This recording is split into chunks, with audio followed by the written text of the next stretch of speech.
Bismillahirrahmanirrahim. Assalamualaikum warahmatullahi wabarakatuh. Ya, kembali lagi bersama kami di sini. Ya, pada kesempatan kali ini kita akan membahas tentang mata pelajaran praktikum akuntansi lembaga atau instansi pemerintah khusus kelas 2 SMK ya atau kelas 11.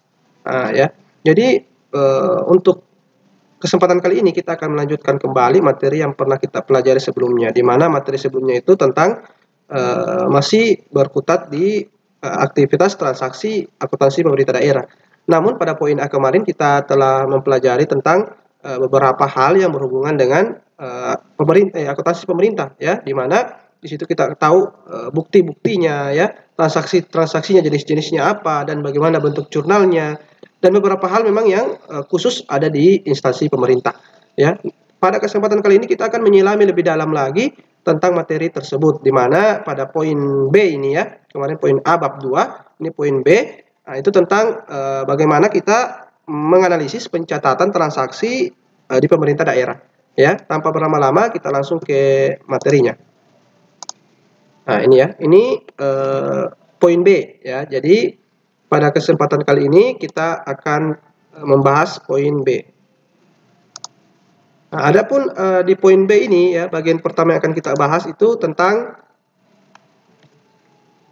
kelompok transaksi dalam akuntansi pemerintah ya. Seperti yang saya katakan tadi di materi sebelumnya itu sudah kita singgung ya, tentang apa-apa saja transaksinya, jenisnya. Nah, di sini ini hampir diulangi lagi ya, hampir sama seperti yang telah kita bahas sebelumnya. Namun di sini lebih dipertegas lagi supaya kita lebih paham. Di mana beberapa kelompok tersebut, yang pertama yaitu yang disebut dengan pendapatan. Tentunya pendapatan di sini ada pendapatan yang berupa pengembalian ya, ada juga berupa penerimaan ya. Pendapatan itu biasa dari pajak ya.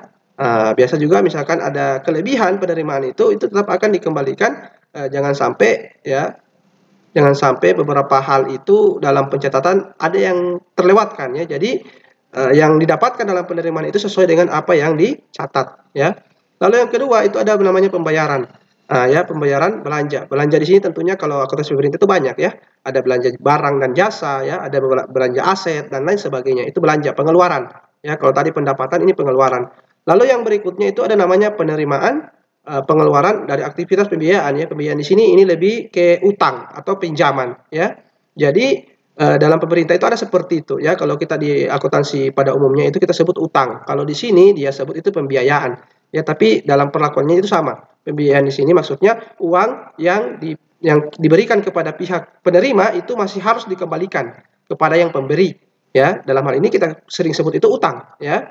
Nah, lalu yang terakhir ini ada memang beberapa transaksi yang tidak masuk di ketiga kelompok tersebut. Nah, kita sebut di sini adalah non anggaran. Di sini ada contohnya yaitu seperti potongan askes atau BPJS ya, BPJS kesehatan atau BPJS ketenagakerjaan dan lain sebagainya ya. Iuran pensiun itu juga masuk ya, taspen dan lain sebagainya.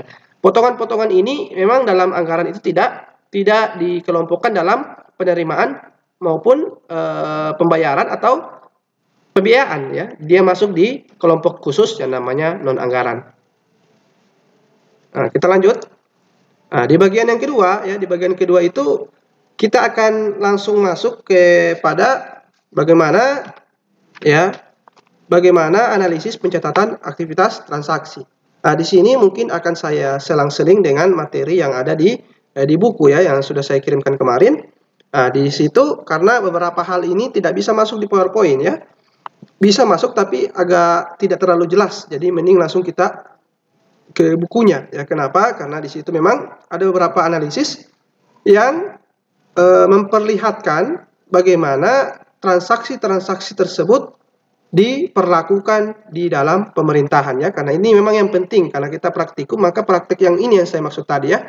Nah, ini memang dalam keterbatasan seperti ini kita akan terhambat sedikit, tapi tidak menurunkan minat kita untuk belajar lebih dalam. Oke, kita lanjut pada yang pertama ya. Di pertama di sini disebutkan bahwa analisis yang pertama itu adalah pencatatan saldo awal, aset, utang, dan ekuitas dana ya. Di mana kalau kita gambarkan dalam akuntansi pada umumnya itu sebelum segala sesuatunya itu kita catat pada awal mulanya ya. Awal mulanya kita harus menghitung dan mencatat dulu bukan transaksi ya, tapi apa-apa yang kita miliki. Di sini dalam pemerintah pun pasti terjadi seperti itu di awal pembuatan. Ya, jadi di sini kenapa ada nomor 1 ini saldo awal dan lain sebagainya. Ini ketika memang dalam pemerintahan itu baru dilakukan pencatatan ya. Jadi transaksinya belum, tapi sebelum itu kita lakukan supaya kita memiliki dasar ya, karena pemerintah itu pasti memiliki aset. Nah, ini yang saya maksud ya. Jadi asetnya dihitung, utangnya dihitung, dan modalnya. Ini ekosistemnya modal ya. Dalam usaha pun seperti itu. Kita harus memiliki modal dulu. Ya, di modal-modal ini apakah dia aset, apakah dia utang, apakah dia uang dan lain sebagainya, itu harus dihitung dulu ya supaya ada saldo awal namanya ya. Nah, ini sama perlakuannya kayak di akuntansi pada umumnya ya. Tentunya kalian sudah pernah mempelajarinya. Nah, dan di sini ya, di buku ini, ini ya, saya akan perlihatkan bukunya, materi yang ada di buku kemarin. Ini ya. Nah, di buku ini ya, di sini dia mencontohkan itu ada sebuah transaksi ya, transaksi sebuah pemerintah daerah itu ada 6 transaksi ya, di mana transaksi pertama itu dia menghitung saldo uangnya ya, uang pertama berapa. Nah, di sini ada uang masuk ya sebesar 100 miliar. Lalu ada uang potongan askes juga ya. Nah, ini disetorkan jadi dari 100 miliar itu di sini bukan 5 juta ya, ini 5 miliar. 5 miliar ini ada dari 100 juta ini ya, ada 5 miliar itu disetor ke pihak ketiga, dalam hal ini PT BPJS ya, untuk membayar potongan askes. Nah, ini ya. Nah, jadi di dalam uang 100 miliar ini ada 5 miliar bagiannya untuk dibayarkan kepada PT BPJS. Lalu di sini ada tagihan ya. Ini tagihan di sini tentunya bukan Pemda yang berutang, tapi ada pihak-pihak memang yang harus ditagih oleh Pemda ya, yang mungkin membeli sesuatu ya, melakukan transaksi jual beli dengan pemerintah, ataupun memang karena ganti rugi atau menyebabkan kerugian yang harus diganti oleh suatu pihak ya. Ini dalam pemerintahan ada ya, ini namanya ganti rugi, tuntutan ganti rugi. Lalu ada di sini persediaan alat tulis kantor, tentunya ini aset lancar ya. Tanah milik Pemda ini aset tetap ya sebesar 25 miliar. Tadi 5 miliar 5 juta, ini 25 miliar ya. Lalu ada juga bangunan, tanah dan bangunan ini tetap aset tetap ya. Adapun perlakuannya ya, ini ada di dalam tabel ya, silakan diperhatikan di dalam tabel ini. Inilah yang dimaksud di analisis ya. Kalau yang di transaksi yang nomor 1 dan nomor 2 itu adalah saldo awal uang ya, saldo awal uang dan utang. Jadi ini akan membentuk yang namanya saldo awal uang dan silpa atau utang, dan utang ini perhitungan pihak ketiga ya. Ya, jadi yang pertama, ini yang saya maksud tadi 100 miliar, lalu ada 5 miliar ini masuk di dalam utang ya. Utang pada pihak perhitungan pihak ketiga. 5 miliar ya, tadi itu yang saya maksud, salah catat tadi ya, ini 5 miliar 5 juta. Ini 5 miliar maksudnya di sini ya. Ini jadi di kas itu uang yang masuk tetap 100 miliar. Namun di 100 miliar itu ya, dalam pengakuannya dalam anggaran itu ada 5 miliar yang harus disisihkan untuk sebagai utang ya. Jadi dia masih utang, itu akan dibayarkan nanti sebesar 5 miliar. Karena hal tersebut ya, ini adalah pengakuan berbasis akrual, maka harus diakui sebagai utang walaupun uangnya belum diserahkan. Uangnya masih ada di kas ya, di bendahara, tapi sudah diakui sebagai utang karena memang seperti itulah, sudah dihitung ya. Kita lanjut pada yang transaksi kedua, di mana dimunculkan yaitu saldo piutang angsuran ya. Saya katakan tadi pihak masih ada yang berhutang ke negara ya, di mana hal tersebut disebabkan oleh penjualan pembelian antar dua pihak ataupun karena tuntutan atau ganti rugi tadi. Inilah analisis yang dilakukan. Lalu di berikutnya itu ada persediaan, maka ini akan membentuk saldo awal persediaan ya. Ini alat tulis kantor, berarti aset lancar ya. Kalau di sini di analisis dikatakan aset persediaan di debit 5 juta ya. Di sini lebih bagusnya ditaruh lagi persediaan alat tulis kantor atau ATK ya, supaya karena di pemerintah itu ada alat tulis kantor, ada alat kebersihan ya, ada alat komputer dan lain sebagainya. Nah, ini banyak ya. Jadi untuk tidak membingungkan di masa yang akan datang, itu harusnya dibedakan memang dari sekarang ya. Tentunya kalau aset dan lain sebagainya itu pasti bertambah di debit dan berkurang di kredit. Tentu yang membentuk di kredit itu adalah modal. Karena ingat ya, ini kita bentuk adalah saldo awal. Maka saldo awal itu pasti aset-aset yang ada akan menjadi modal dalam suatu pemerintah ya. Di sini disebut modalnya itu ekuitas dana lancar. Nah, ya ini juga bisa saja juga ditulis hanya ekuitas dana ya, di mana memang dalam pemerintahan itu harus dibagi memang mana lancar, mana yang tetap. Nah, di sini juga disebutkan aset tetap ya. Lebih bagus lagi kalau disebut dengan aset tetap apa? Tanah. Nah, maka dia akan berbeda dengan aset tetap gedung. Nah, ini ya. Nah, tentunya debit dan kreditnya itu harus jelas. Nah, di sini di analisis itu ada. Nah, ini ya, kalau kalian perhatikan ya. Ini yang harus kalian pahami, semakin kalian semakin baik memahami hal ini, maka ketika ada transaksi yang berhubungan dengan hal tersebut, itu tidak terlalu ribet di kalian. Karena kalian langsung paham, oh ini masuk di sini ya, di debit, ini kredit, oh ini akunnya, ini akunnya. Walaupun salah akun, gampang dirubah selama debit kreditnya tidak salah. Nah ya, jadi itu harus kita dalami ya. Itu tentunya kalau kita kerjakan secara manual ini lebih bagus lagi ya. Cuman karena keterbatasan waktu kita saat ini dan cara-cara pembelajaran kita yang agak berbeda dari biasanya, maka hal-hal seperti ini harus tetap kita maklumi ya, di mana kita harus memahaminya dan setidaknya bisa membayangkan bagaimana proses analisis tersebut ya. Lanjut kita ke poin B ya. Nah, kalau di poin B ini, nah, coba kalian lihat, nah, di poin B ini ada namanya analisis, ya ini poin 2 di sini ya. Nah, itu poin B kalau di bukunya. Nah, di poin B ini analisis penerimaan ya pemerintah daerah. Nah, di sini ada 2. Nah, ya ingat penerimaan berarti ada uang masuk. Nah, ya berarti kas masuk. Nah, itu ya. Ya, itu cara kita untuk memahami sebuah soal. Ketika ada dikatakan penerimaan, maka kita harus ada uang yang masuk. Nah, ya ini harus dipahami. Apa bentuknya? Nah, ini yang perlu kita tahu. Apakah dari pendapatan ataukah dari utang, pembiayaan tadi ya.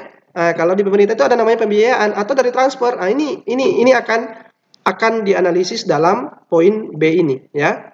Nah, oke, kita lanjut. Di buku ini ya, di poin B ini penerimaan yang pertama itu ada namanya penerimaan dana dari pemerintah pusat ya. Nah, ini pemerintah pusat tentunya ada yang namanya dana perimbangan ya. Nah, dana perimbangan di sini ini masuk di dalamnya bagi hasil pajak, bagi hasil sumber daya alam, alokasi umum ya, dan alokasi khusus ya, dan dana-dana lain sebagainya ya. Nah, misalkan ada jenis-jenis dana yang lain ya, itu masuk dana perimbangan. Nah, di sini ada dicontohkan. Nah, tentunya saya katakan tadi kalau dalam analisis itu kita langsung tahu, oh di sini pasti ada uang yang masuk karena disebutkan bahwa dia menerima dana. Berarti kita harus kas ya, pasti kas bertambah. Di sini dijelaskan dalam soalnya kita analisis ya. Nah, di sini ada penerimaan sebesar 11 juta, ini total. Ini 11 juta apa? Nah, di sini dijelaskan yang pertama itu bagi hasil sumber daya alam migas, maka ini kita tulis sebesar 300 juta. Nah, ya, kalau di sini di analisisnya itu ya di sini yang pertama dia catat dulu muncul kas ya. Lalu yang kedua apa? Di sini, ini yang pertama ya. Yang pertama itu pendapatan bagi hasil pajak bumi dan bangunan ya. Nah, di sini yang pertama ini yang 900 juta itu saya bukan total ya, tapi khusus untuk PBB ya. Maka di sini disebut pendapatan PBB bagi hasil pajak bumi dan bangunan. Ingat ya, kalau kas bertambah di debit, maka kreditnya kita cari. Itu apa sebabnya? Utang di kredit ya. Kalau dia utang ya utang. Tapi ini adalah pendapatan pemerintah, maka pendapatan apa ini? Ya, jadi itu kalau di jurnal itu jelas ya, kita tulis debitnya apa, akunnya, kreditnya apa, lalu kita nominalnya kita sesuaikan yang mana di debit dan mana di kredit. Ini adalah analisis ya, bukan penjurnalan. Jadi bedakan. Analisis itu untuk memudahkan kita menjurnal ya. Jadi ini kita perlu dalami memang ya, supaya kita ketika menjurnal, ketika mendapatkan transaksi kita bisa melewatinya dengan mudah ya, atau tidak terlalu membingungkan bagi kita ya. Lanjut, tadi ada namanya transfer bagi hasil sumber daya alam. Ini migas, khusus migas ya. Karena memang dalam aturan itu berbeda-beda. Ada tambang lain ya, migas juga lain. Bahkan minyak dan minyak bumi dan gas alam itu berbeda ya, berbeda dalam aturan itu terpisah. Kalau di sini dia masih gabung ya. Di sini ingat kas pasti bertambah. Lalu yang berikutnya apa yang bertambah? Itu adalah pendapatan di kredit. Kalau kita sudah dapat debitnya, maka kita cari kreditnya apa. Di sini di buku diajarkan seperti itu, ya. Nah, jadi ini harus kita pahami, harus kita memang sering-sering berlatih supaya kita tidak salah dalam menganalisis. Nah, lanjut. Nah, ini karena pendapatan semua, maka di sini pasti kas bertambah semua, ya. Lalu yang membedakan hanya di debitnya. Di debitnya itu karena apa? Nah, di sini ada kendaraan bermotor, ada juga alokasi umum, ya. Ini selama semua adalah pendapatan maka disebut pendapatan. Nah, ini yang saya maksud tadi ya di bagian B. Nah, di bagian B itu ini ya, di bagian B itu ada penerimaan pendapatan asli daerah, ya. Nah, di sini di buku ini, oh maaf ya, di sini ada kesalahan kesalahan catat tadi ya. Ada kesalahan di sini. Ya, harusnya di situ bagian B-nya adalah penerimaan pinjaman dari pemerintah pusat ya. Jadi kalau tadi itu karena memang dana perimbangan, dana yang dari pusat ditransfer, ini kita sebuah daerah memang tidak menutup kemungkinan akan berutang ya. Jadi sesama pemerintah itu bisa saja seperti itu. Ya, karena memang aturan membolehkannya. Nah, di mana di sini dicontohkan ya bahwa pemerintah daerah ya ada meminjam dari BPD ya, Bank Pembangunan Daerah sebesar 1 triliun ya. 1 triliun. 1 miliar ya. Ini 1 miliar ya. Di sini ingat ya, karena ini masih penerimaan maka kas bertambah di sini ya. Tentunya kas itu bertambah karena apa? Itu harus diketahui ya. Di sini ada 4 dijelaskan di sini, namun di sini kita harus menganalisisnya baik-baik ya. Jadi yang pertama itu kas tadi ya. Lalu penerimaan pembiayaan ini penyebabnya, maka debit dan kredit. Lalu di sini ada lagi akun utang di kredit, dana yang harus disediakan untuk membayar debit. Ini hanya beberapa tambahan yang untuk melengkapi keterangan bahwa utang ini masih cara yang lama ya. Kalau cara yang terbaru itu hanya 2 akun saja ya, 2 akun di mana yang pertama ada kas yang masuk, yang kedua ada penerimaan pembiayaan. Kecuali ada 2 jurnal yang berbeda ya, di mana kalau di pemerintah itu kita tahu ada jurnal realisasi anggaran namanya. Itu bisa saja di mana akun yang di edisi harusnya ada sal yang bertambah dan akun pembiayaan juga bertambah ya. Itu harus memang dibedakan. Kalau ini hanya pelengkap ya. Jadi kita hanya fokus ke 2 saja ini ya. Nanti di kelas di pertemuan pada kelas berikutnya, kelas 3 itu, karena kalian masih kelas 2, di kelas 3 itu akan dipaparkan tentang 2 jurnal tersebut ya. Itu jurnal operasional dan jurnal realisasi anggaran. Itu agak berbeda ya, berbeda perlakuannya mulai dari nama akunnya dan lain sebagainya. Tetapi inti dari keduanya itu sama ya. Inti dari keduanya itu sama, di mana kedua-duanya akan memperlihatkan bagaimana transaksi-transaksi tersebut ada ya atau diperlakukan. Namun di jurnal realisasi anggaran itu lebih fokus pada perubahan kas ya. Jadi apapun yang merubah kas itu harus sesuai dengan anggaran. Itu maksudnya, itu gunanya. Lalu yang kedua di sini ada penerimaan pendapatan asli daerah ya. Jadi ada beberapa hal di pemerintah itu ada penerimaan juga yang bisa berasal dari pendapatan asli daerah. Di sini dicontohkan setoran pajak hotel. Ingat ya, dalam pajak itu ada dua poin penting. Yang pertama pajak pusat, pajak pemerintah pusat, dan yang kedua pajak daerah ya, di mana salah satu yang masuk dalam pajak daerah itu pajak hotel, reklame dan lain sebagainya ya. Reklame ini iklan ya. Jadi di sini ingat, kalau ada pendapatan ada kas masuk, kasnya kenapa? Kenapa, dari mana asalnya? Maka dari pendapatan pajak. Ini seperti itu ya. Itu cara menganalisis seperti itu, mudahnya seperti itu. Kalau sudah dapat debitnya, kita cari kreditnya. Ya, dan dalam analisis itu tidak serta-merta dia bertambah berkurang atau berkurang atau bertambah berkurang bertambah. Ya, jadi di dalam akun debit kredit itu kalau kalian paham tentang saldo normal suatu akun, maka kalian akan bisa tahu, oh ini bertambah, oh ini berkurang, oh ini begini. Ya. Jadi kita tidak serta-merta mencap, oh dia harus bertambah, tidak. Ya, bisa saja dia bertambah berkurang atau bertambah atau berkurang bertambah. Ya, bisa saja seperti itu. Ya, karena memang diperlakukan dalam akuntansi itu ada seperti itu, keseimbangan ya antara debit dan kredit, dan tidak semua ada beberapa akun yang bertambah di debit dan berkurang di kredit, dan ada beberapa akun yang bertambah di kredit berkurang di debit. Ini ya. Jadi bahkan ada akun yang normal, ya, akun yang berada di antara keduanya, ya. Jadi dia tidak akan bertambah dan tidak akan berkurang di debit dan kredit, tergantung saldo awalnya bagaimana. Ya, kayak akun laba rugi, ya. Itu dalam akuntansi itu tidak mentok di tengah. Ya, dia tidak berada di rugi dan laba. Itu tergantung saldo akhirnya bagaimana. Kalau dia di laba maka dia akan muncul di laba. Nah, kalau dia rugi maka dia akan muncul di rugi. Sedangkan laba itu ada di ya laba itu menambah modal, sedangkan rugi itu mengurangi modal. Nah, ini yang saya maksud, ya. Ini ada beberapa hal perlakuan yang berbeda dikarenakan situasinya, ya. Jadi ini harus kita memang latih dan pahami. Lalu di sini ada belanja daerah, ya. Tentunya kalau belanja berarti ada pengeluaran. Ingat ya, kalau ada belanja dalam pemerintahan itu berarti ada beban atau biaya. Nah, di sini dijelaskan ada belanja gaji PNS, ya. Di sini juga ada potongan. Nah, ini ada potongan-potongan. Nah, kita lihat ya, bagaimana analisisnya.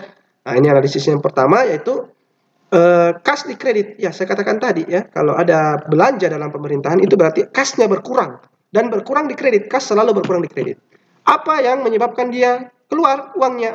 Ini ditulis di debit, yaitu belanja atau beban-beban dalam pemerintahan. Nah, ini ya, ini.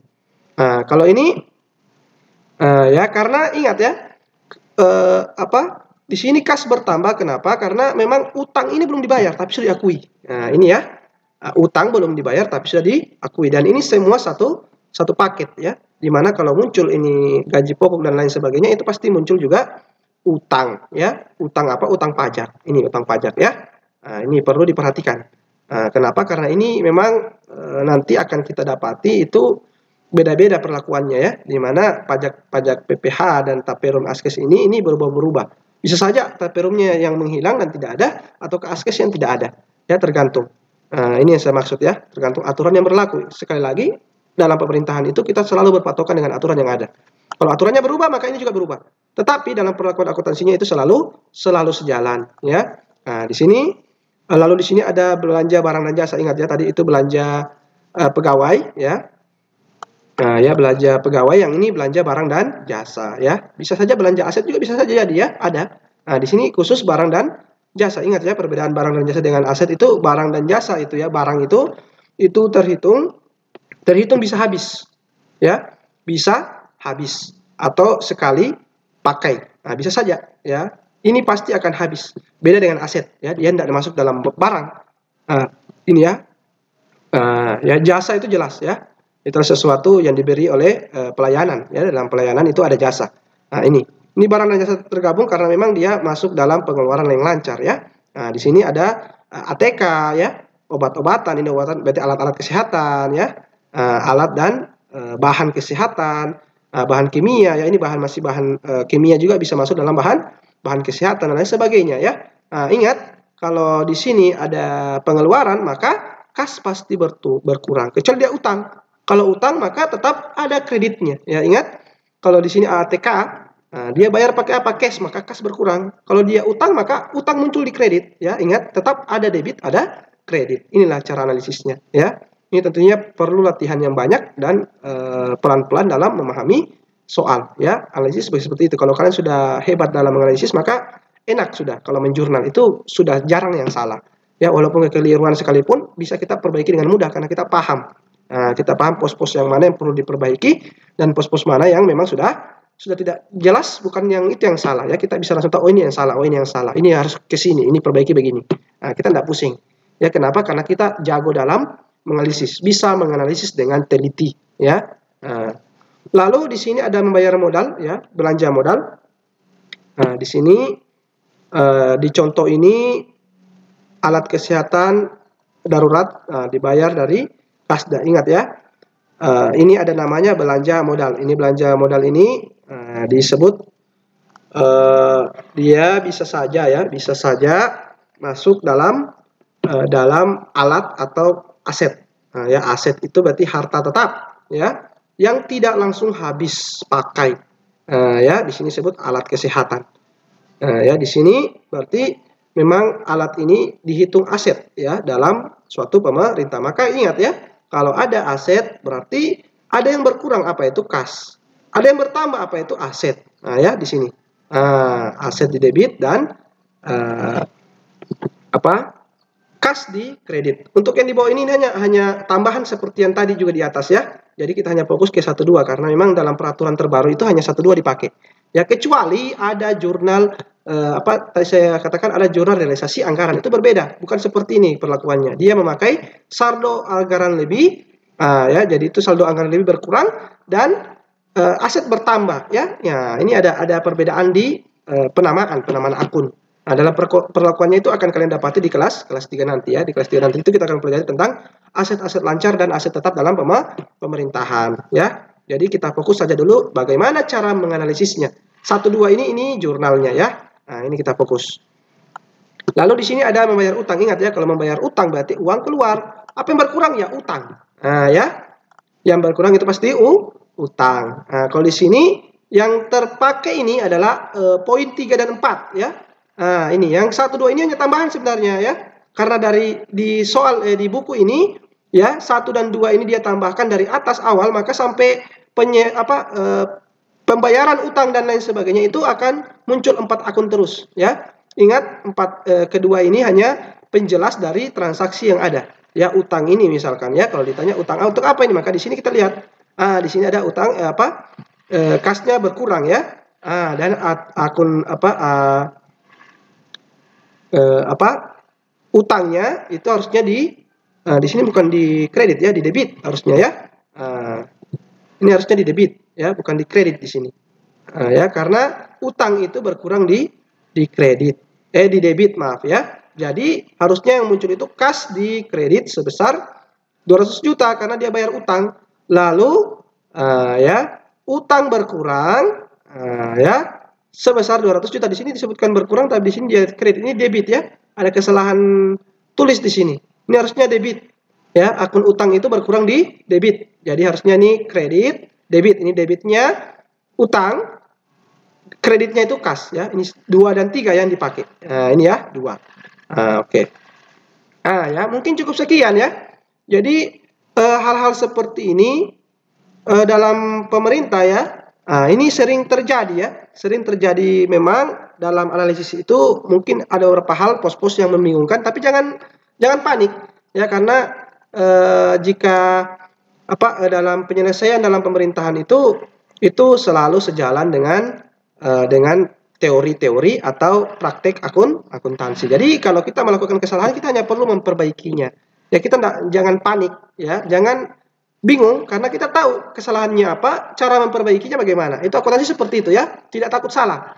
Nah, tapi harus berusaha tidak salah, paham ya? Tidak takut salah, tapi berusaha teliti ya. Berusaha ketelitian itu harus tetap ada. Kenapa? Karena memang akuntansi itu harus orang-orang yang teliti supaya kesalahan bisa diminimalisir ya. Karena walaupun kita bisa memperbaiki sesuatu, kalau salah-salah terus itu berbahaya ya. Bisa saja membuat buang-buang waktu istilahnya ya, karena kesalahan yang sama mungkin kita ulang-ulangi, padahal bisa kita tidak ulangi dengan apa? Dengan ketelitian yang lebih terlatih ya. Ingat ya, ketelitian itu bukan terbentuk dari kita memang teliti dari awal, tidak ya, kita latih hari-hari.